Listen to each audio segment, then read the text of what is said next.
मंच को प्रणाम करती हूँ, पूरे सदन को प्रणाम करती हूँ। गुफ्तगू खामोशियों की मैं सुनना चाहती हूँ। गुफ्तगू खामोशियों की मैं सुनना चाहती हूँ। जो अंधेरे में छिपा है वो उजाला चाहती हूँ।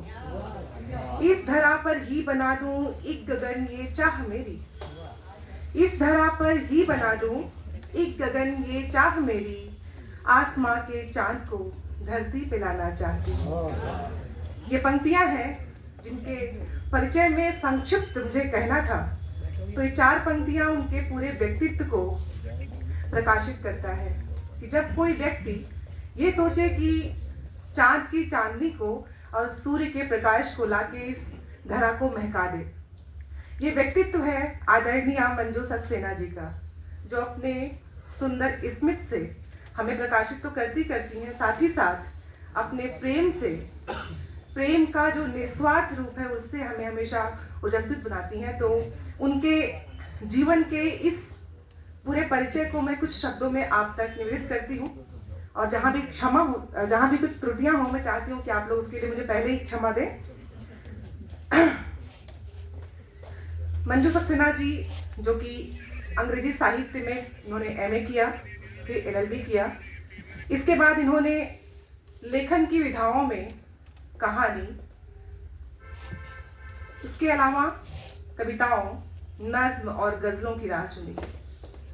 कई साझा जो लेखन के प्रकाशित पुस्तकें हैं उसका संपादन किया। अगर मैं कहूँ कि अजूरी भर रोशनी को लेके इन्होंने चेतना की उड़ान भरी, मंजिल की ओर बढ़ने के लिए इन्होंने हमें भी अधिकार है कि उद्घोषणा करके अज्ञात रास्तों पे चलना स्वीकार किया। इन्होंने ये माना कि अगीत जो महके फूल के होते हैं, उनके अनछुए छुअन को जीवन के रंग में डालकर तेरे बिन मैं नहीं बल्कि ये जीवन तेरा हो जाएगा। ये घोषणा करती है कि येरी मैं तो प्रेम दीवानी, जो जीवन के रंग में मोगरा महका के मानूंगी। ये है हमारी आदरणीय मंजू सक्सेना जी। मैंने जिन विशेषणों और जिन शब्दों का प्रयोग किया उनके पुस्तकों के नाम हैं, जिनके शीर्षक के द्वारा उन्होंने अपने उस जीवन की शुरुआत और प्रारंभ किया, जिनके शीर्षक उनके जीवन के उस उन्मेष को दिखाते हैं कि वो साहित्यिक रूप से अपने जीवन के उस पथ को कितने बेहतर तरीके से प्रशस्त कर रहे हैं। सिर्फ लेखन करना ये बहुत आसान है, लेकिन कई लेखकों की रचनाओं को साझा प्रकाशन में प्रकाशित करना, उनको देखना, उसके बाद उसको एक पुस्तक में लाना, ये सबसे बड़ा दुष्कर कार्य होता है और सराहनीय भी होता है, क्योंकि लोग लिख तो रहे हैं लेकिन उनकी कृतियां प्रकाशित हो जाएं, इसके लिए लोग प्रयास नहीं करते। तो इनका ये प्रयास साझा संग्रहों में कई किताबों के रूप में दिखाई पड़ता है, जिसमें से मुख्य है मंजिल की ओर, रुखसाएं गजल, कारवाएं गजल, आरणी काव्य वारिधि, उन्मेष, हमें भी अधिकार है, ढाई आखर, अगीत काव्य के 14 रत्न, संतुलित कहानियां, धरा से गगन तक और अजूरी भर रोशनी, अगीतांजलि। इनकी प्रकाशित कृतियां हैं जिसमें उद्घोषणा है इनके जीवन में खुद की कि येरी मैं तो प्रेम दीवानी। ये कहती हैं कि महके फूल अगीत के।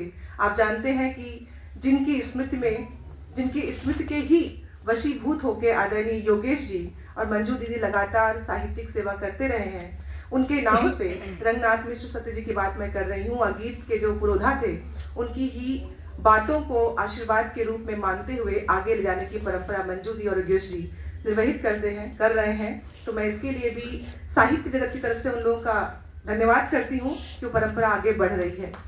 इन्होंने तेरे बिन मैं नहीं उपन्यास, जिसका आज लोकार्पण हुआ है, और मोगरा महक उठा, जो उनका गजल संग्रह है, ये इनकी प्रकाशित कृतियां हैं।